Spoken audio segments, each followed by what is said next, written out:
Welcome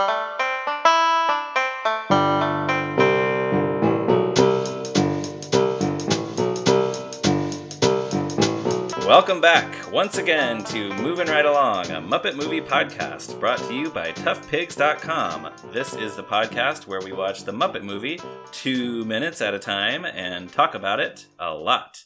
I'm your host, Ryan Rowe. I'm your other host, Anthony Strand. And joining us today is a return guest. Tell everyone who you are. Hey everybody, I'm Matt Wilkie and I'm back again. Welcome back. Thank you.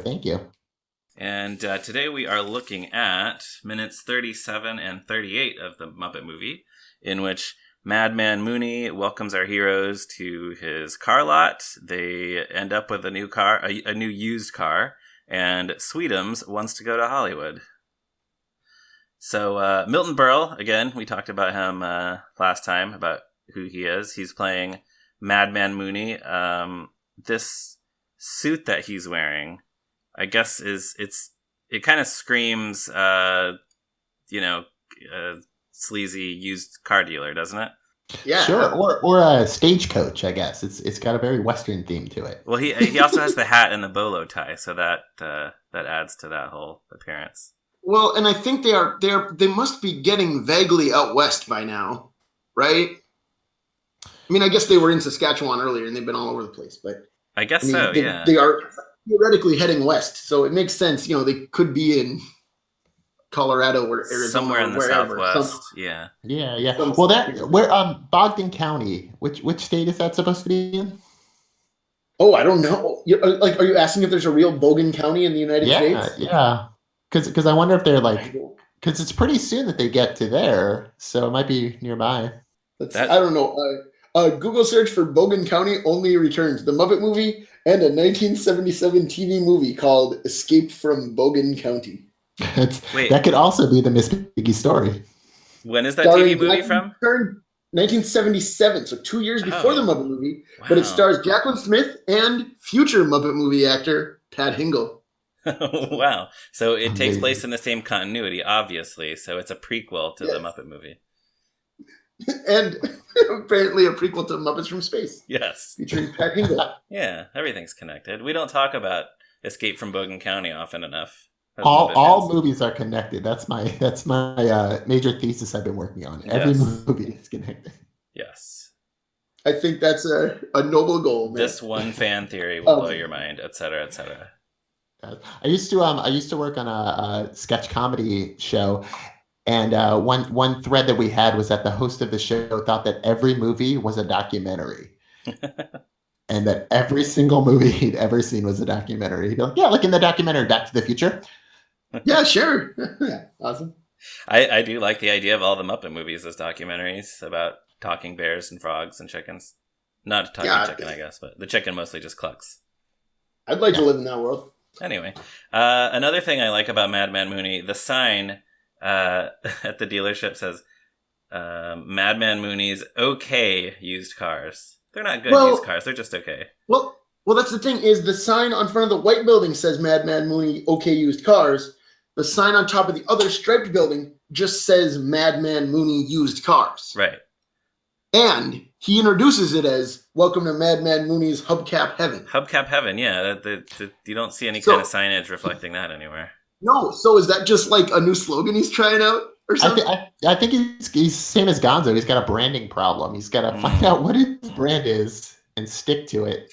Now maybe that's also an indication. Maybe it's not okay used cars. Maybe it's Oklahoma used cars. Maybe that's where we are, guys. Yeah, I like that idea. But this whole thing, because we've talked about this also with Doc Hopper, about the idea of trying and failing to effectively market one's business. So maybe that's really what this whole movie is about, is all these characters trying to work on their branding, but not quite succeeding because they don't have Kermit's help. Well, if we're saying that this is a little bit of Jim Henson's own history, he was huge in advertising. Maybe he's trying to say, hey, the struggle is real. Advertising is a tough game. Yeah, if only Mad Man Mooney had used puppets in his commercials, he'd be doing a lot better. But that's what Doc Hopper wants to do, and that's what makes him the villain. Well, he doesn't want to use puppets, though. He wants to use a real live frog. Yeah, fair enough. Terrible marketing idea. Terrible. Real frogs? No. Awful. But what was I going to say about Milton Berle?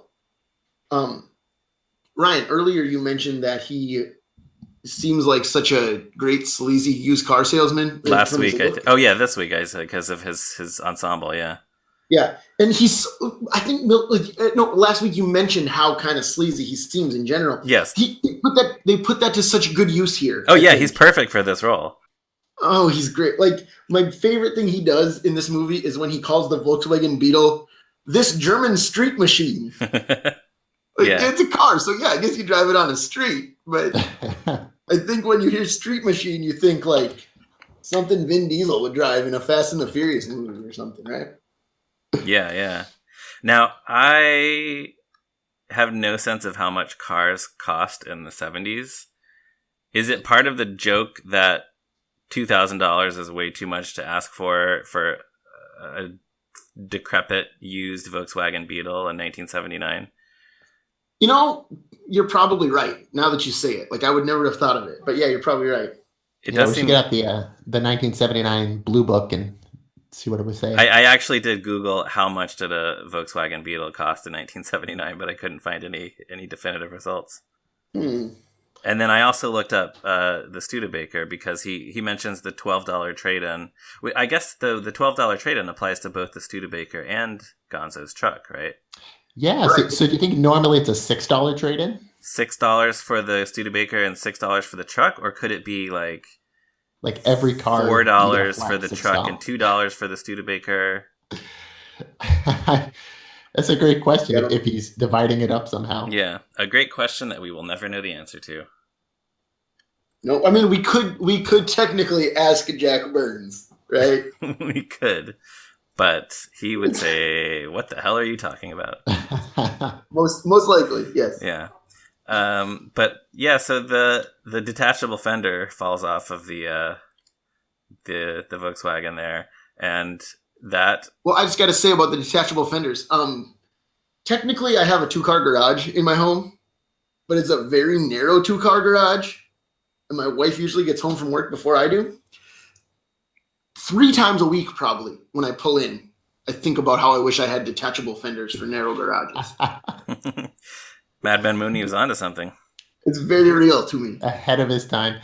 No. Would you prefer that, or would you prefer the Jetsons version, where you just press a button and it turns into a briefcase? I would vastly prefer that.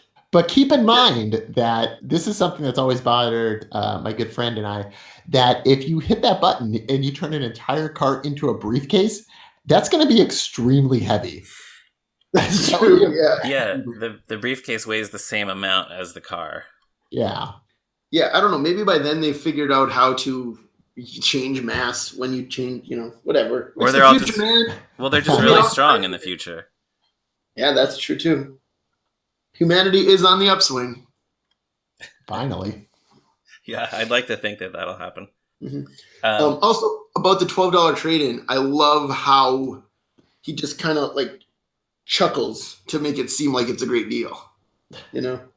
Yeah. He's like, listen, I'm really taking a wash on this. You guys are making out like crazy on this $12. Right. Less a $12 trade-in on your current vehicle. Awesome. And that inspires him to call his assistant, whom he calls Jack. But as we all know, Jack is not named. Jack is Job, because the guy's name is Sweetums, another Muppet.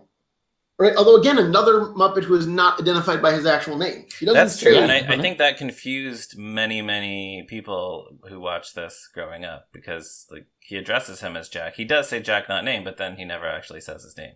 Right. And also, when I was a kid, I didn't know what a car jack was.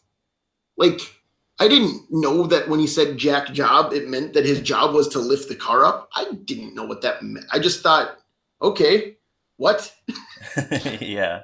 Why does he take his name as Jack? Right. Yeah. Do you think there were a lot of people who had seen this movie for the first time, hadn't really watched the Muppet Show that much, and thought that man's name was not Jack? Yeah, that's possible. I think this movie is the reason why he's the best remembered of the Muppet monsters from the show, I think. Sure. Because people know him. They might not know his name, but they'll say, like, oh, that big shaggy monster from the Muppets. They recognize him. Although he's probably the most frequently used of the full body monster characters. Yeah, well, I think the fact that it was Richard Hunt pretty consistently. Right. Like on the Muppet Show, very consistently. The others weren't. The others didn't have a specific performer, so they never had a consistent voice and personality like he did. That's true, yeah. There's not really... Timmy Monster does not really have a character. Right. There's no Dave Goelz as Timmy Monster or something, right? Yeah, there's no consistent dog line personality. Right. And Thog, who was pretty consistently Jerry Nelson, just wasn't used as often, so you just don't really get to... The average casual fan doesn't really know him as well. Right. Although they did notice him in the 2011 movie and said, "Whoa, look at that guy." That is a really big Muppet. No, you did that. Anyways, we'll get there in 6 years. Can I give you guys a little behind the scenes peek? I actually I did a set visit for Muppets Most Wanted, and it was a big groups shot, and Thog was there, and I found out that inside of Thog is a stool. Huh. Performer often sits when he's inside Thog. Wow, he's that big. Yeah, that's cool. We'll probably have you back on again in 7 years when we get to Muppets Most Wanted to tell that again. I'm penciling it in right now. Great. All right. For the Thogs, we'll put you down for some Thog business. Yeah, some food for Thog. That should be the name of your All Thog podcast. It should be. Yeah. All 3 episodes. Yes. Would listen. All right. I like the fact that they immediately, basically as soon as Sweetums shows up, they establish this sound of a buzzing fly, which will become very important soon. So I guess it means that the fly is very smart. The fly is buzzing around Sweetums. Sweetums is completely responsible for that fly. Yeah. And then when he moves the car, it looks like he lifts the car up with both hands, but it's in the same shot, and he had just said, I don't know what exactly the line is, but he had just said something to Mad Man Mooney and moved his mouth. And the way I understand the Sweetums puppet to work is that the puppeteer can either use both of Sweetums' arms or one of Sweetums' arms and the mouth. So that means that Richard Hunt just had to very quickly switch from working the mouth to working the other arm so he could say the line and then immediately pick up the car and move it. Just one of those impressive puppet tricks. Yeah. Very impressive. My impression of it is that it's not like a full kind of Big Bird mode, though, where it's kind of like a rod almost attached to the lower lip. So that would kind of hang lower and not as much movement to get from like waist level from the rod to the hand. Oh, right, yeah. Right, so it's not like most of the other Muppets, like a Kermit style, where your whole hand is making the whole face move. Yeah, maybe that makes it easier. Yeah, but still, I mean, nonetheless, very impressive to do that so quickly in one shot. Yeah. Right, and then also start rolling a car away. Yeah, a very lightweight car, so that must be one of the Jetsons. Yeah, it must be. Or Sweetums is just that strong. I do love how cheerfully Sweetums just starts singing like dum-de-dum-dums as he's rolling the car away. Yeah. It's so great. I love that guy. Me too. He didn't even put it in neutral. He didn't have to. Maybe Richard Hunt was just really that strong. I hope so. That was just a real car, yeah. Then the fly, he smacks the fly onto the price tag of the station wagon, which reads $1,195. Mad Man Mooney's downfall was that he did not put a comma after the 1 for the 1,000. Always put a comma. Yeah, because when he smacks the fly, the squashed fly renders the price as $11.95. And I love Gonzo's line where he says, "It's our $12 trade-in. You owe us a nickel." Gonzo is a stickler for getting his, making sure he gets his change back. Yeah. Although I guess we don't actually see Mooney give them the nickel, but we can just assume that it happened. Yeah. They put it in the back next to the plunger. Yeah. Right. Yeah, it's all the important stuff. Also, like, I haven't bought that many cars in my life, but every time that I do, I wish that would happen with the Fly. But it hasn't yet.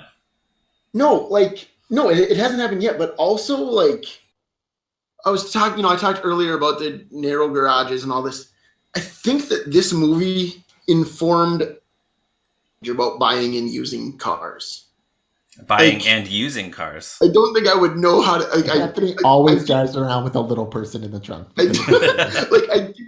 I did not learn to drive by a correspondence course, but other than that, I think I'm a lot like the characters in this film when it comes to cars. You probably do sing when you drive. I do. That's true. Very often. You have probably. In fact, I would bet money that you have sung "Moving Right Along" while driving. That definitely. Actually, my wife and I sang it at the top of our lungs when we drove away from our wedding. Perfect. Wow, that's very fitting. And so, who was driving?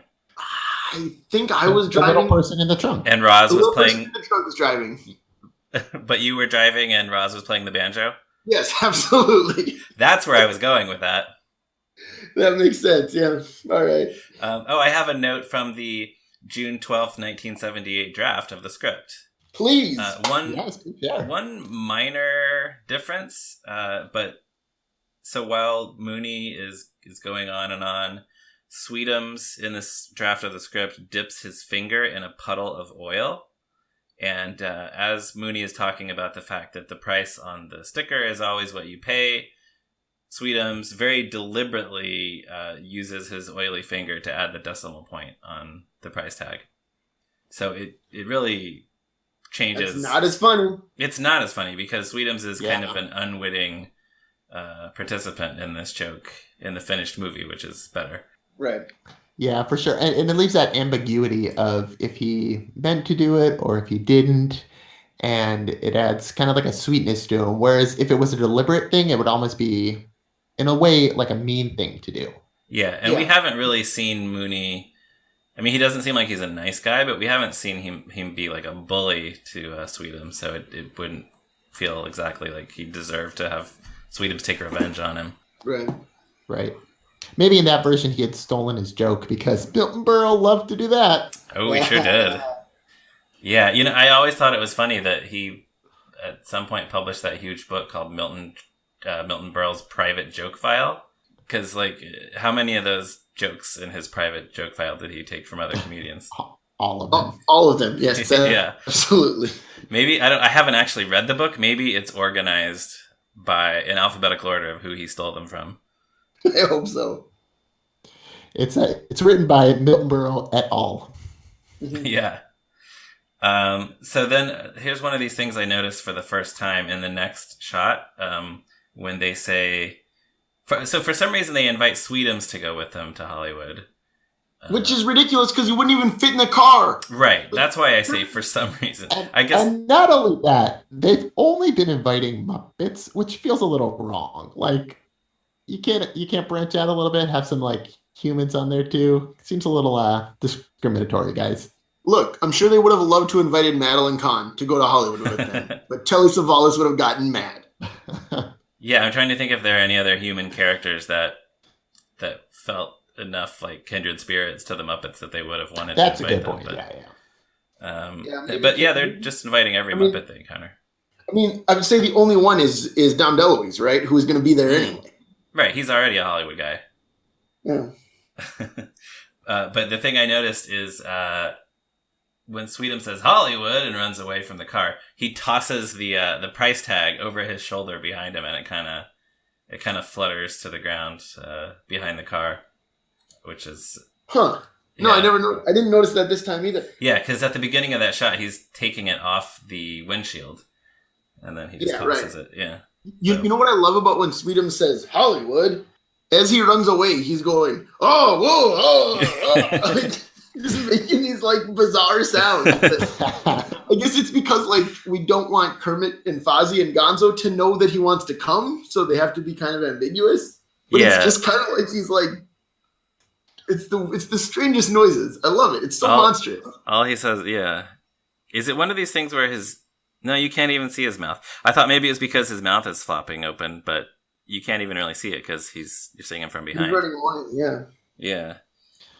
Do you guys want to know a little, another little behind the scenes tidbit I witnessed once?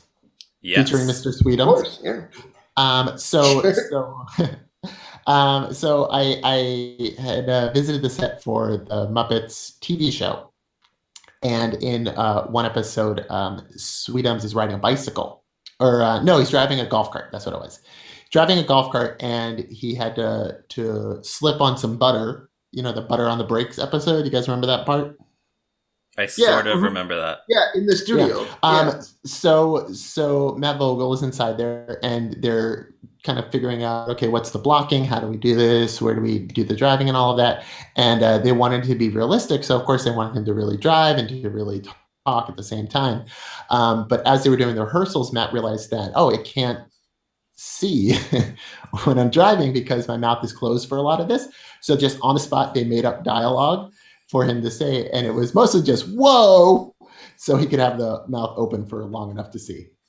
Huh. Yeah, that's cool. That's the kind of thing that they probably would not realize until they got to the set on the day. Yeah, right. Yeah. Huh. Yeah, so that's kind of what I thought they might be doing here, but it wouldn't have been necessary here. They don't need to here, yeah. I wouldn't think so. Now this is the scene where we are saying goodbye to the Studebaker. And it just so happens that hot off the presses and just in time, I just got this scan from Movin' Right Along listener Eric. I don't know Eric's last name. Thank you, Eric. Yes, thank you, Eric. He knows who he is.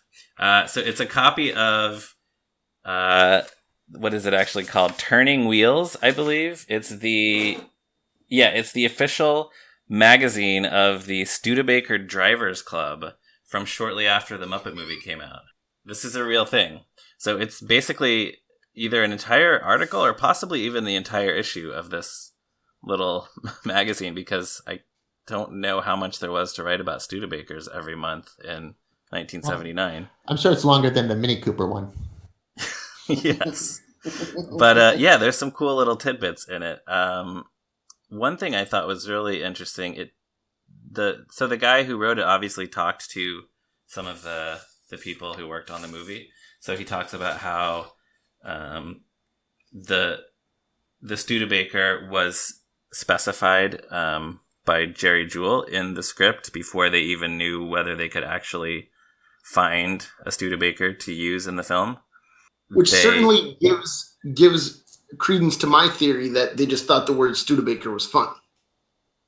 Oh, yes. It's a hilarious word, yeah. It's definitely funny. They just found a car and, they found a comedy word first and then went out and got the car to match. Yeah.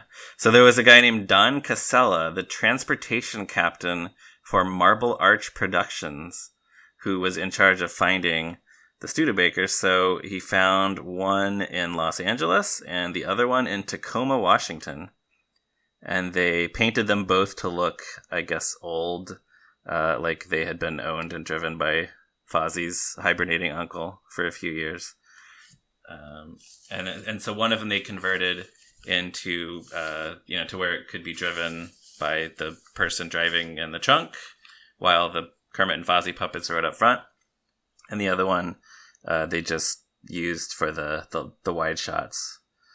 And then this is interesting. It says the author of the article asked what happened to the cars. And he says they told him that they were holding on to all the cars from the movie. So that's the Studebaker, Gonzo's truck, the station wagon. They were holding on to them for the forthcoming sequel. That's very strange. Yeah. He says, I wonder if that was ever actually true. I don't know. He says more work is needed to get the cars into better running condition, as they'll be used extensively in the sequel. So I don't know if this is just a misconception or just this guy from the crew thought it was true or assumed it was true, or I don't know. I would love to see the sequel where Fozzie's uncle wakes up from hibernation and he's like, Fozzie, I left all of my gold in the back of that Studebaker. We have to find it. The whole movie could be the search for the Studebaker. The search for Fozzie's gold. By the way, I imagine Fozzie's uncle being Jerry Nelson, sounding an awful lot like Pa Gord. Oh, yeah. I think you nailed it, yeah. It writes itself, you guys. And then actually, Jerry Jewell is quoted as saying, "My script specifically called for that year's Studebaker because I think it is the goofiest looking car ever put into production. I hope your club members won't be offended by that. To we who work for the Muppets, goofiness is highly respected." That's a great quote. So, yeah, and I'll post the link to this article when we post this episode. But thanks again to listener Eric for sending that in. And the article is from Turning Wheels, the Studebaker Drivers Club magazine, written by Grant Boyd. Wonderful. Yes. And that's more than you ever needed to know about that Studebaker. Absolutely. Yeah, speaking of cars in this movie, according to the Internet Movie Cars database, this car that they buy is a 1946 Ford Super Deluxe station wagon. 1946? Yeah. Isn't that shit? The Studebaker, isn't that on display in a museum? Yep, the Studebaker Museum was it Indianapolis, right? I think South Bend. South Bend, Indiana, yeah. And they are accepting donations to help restore the Studebaker. Is that the third or fourth time we've mentioned that? I think that's the third time, but it's okay. We can keep plugging away for it. Guys, they need those donations because it has to be in the sequel. So come on, let's get cracking, folks. Let's kickstart this. Someday Disney's going to come back looking for it. Yeah, I mean, the Electric Mayhem bus was in Muppets from Space. But, I was going to say, speaking of cars, also according to the internet, Mad Man Mooney's, that location is still a used car lot today. It's called Junior's Auto Sales current. It's outside Los Angeles, right? Yeah, according to Google Maps, it is located at 10241 San Fernando Road, Pacoima, Los Angeles, California. Just right around the neck of the woods for me, guys. I gotta go one day. Go over there, man. Junior's Auto Sales. Take a photo. We'll post it in the show notes if you get over there before we. I'm kind of surprised you haven't been there already. I honestly, now that we're talking about it, I've thought about this many times of going because Pacoima is really not that far, and this might be my impetus to do it to have this picture in the notes. I hope you do. I really hope you do, man. Now they used it again in the Muppets 2011 movie for a callback to this very joke that ends the joke that ends this clip where they pull out of Mad Man Mooney's, they're on their way, and then Sweetums comes running after them with a suitcase saying, wait for me, I want to go to Hollywood. So they did a very similar joke calling back to that in the 2011 movie. And that's a joke, I guess I'll mention this again in 6 years, but that was a callback that I didn't like at the time, but I've sort of warmed up to it since then. You've gotten used to it. Maybe. I'll be honest, that one hit me as soon as I saw it. I was like, that's a good one. That's a really good callback. Well, I think it works because they bothered to go to the same location. Like it's clearly the same street that he's running down. Yeah. Like that's why it works. If it was just some random neighborhood again, it'd be like, oh, okay, Sweetums is doing that thing he did before. But the way it is, it's like Sweetums is in the same used car a lot. Yeah. That's great. I think that point too kind of helped me see like, oh, they really do, like we all knew how much Jason Segel loved Muppets, but it was like, oh, everybody on staff and on that crew had to work to make that happen, and they did it out of love for the source material. So I thought that was really cool. Okay, you two have convinced me that was a good gag. All right, awesome. Case closed. Yep. And that brings us to the end of this clip. Any further thoughts about Sweetums or Mad Man Mooney or Milton Berle or... Well, no, I was just going to say, as they pull away right at the end, Kermit says, moving right along, Fozzie, again.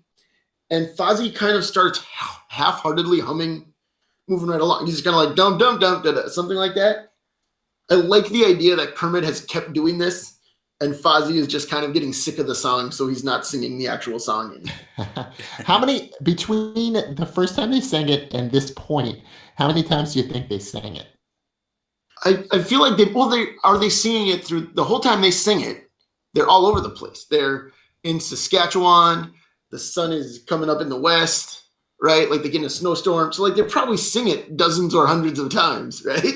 Or did they just sing it once when they did that the full song, and they just had long gaps of silence in between until they got to the next one?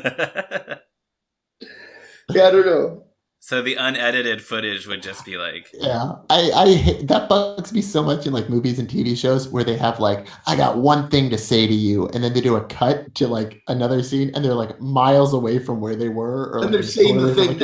Yeah, it's like, why did you? We had so much walking time. We could have talked about this already. Right. On the way, he's like, okay, get ready. I'm going to say the one thing. Just you wait. Wait till you hear the one thing that I'm going to say.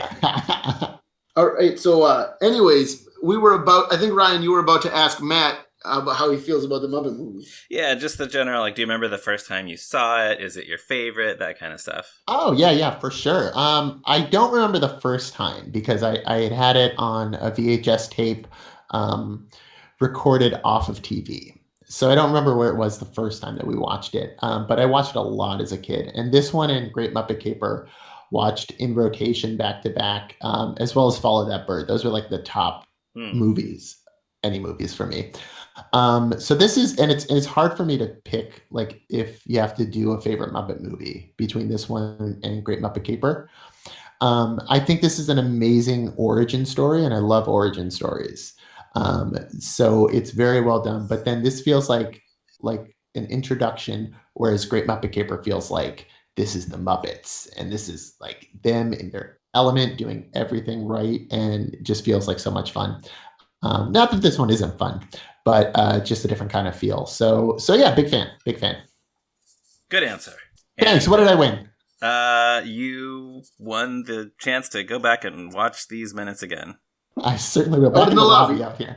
In the lobby. Hey, Paul, I'm on my way. And with that, we come to the end of another episode. So Matt, tell everyone where they can find you on the internet. You can find me on Twitter at @WritingWilkie. That's not writing like a horse, but writing like a pen and paper. Is there a writing Wilkie like a horse? Oh, I don't know. That's a great idea. If not, I'm gonna get that now in case you might want to fringe. Get on that.